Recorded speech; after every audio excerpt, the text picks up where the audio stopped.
warung Reneo. Yang tempat kita biasa. Iya, yang dekat rel itu.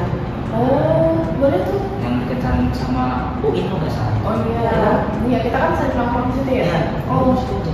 boleh. Berarti kita uji studi kelayakan bisnisnya di situ aja berarti ya. Ya bisa dulu, boleh. Ini kita paling besok kita ke sana. Ya. Boleh buat grup, nanti kita kirim aja link ke grupnya. Oke. Oke.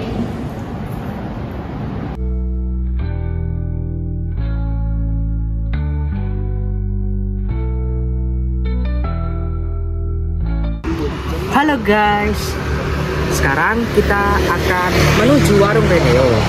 Mau tahu apa yang kita akan lakukan di warung Reneo?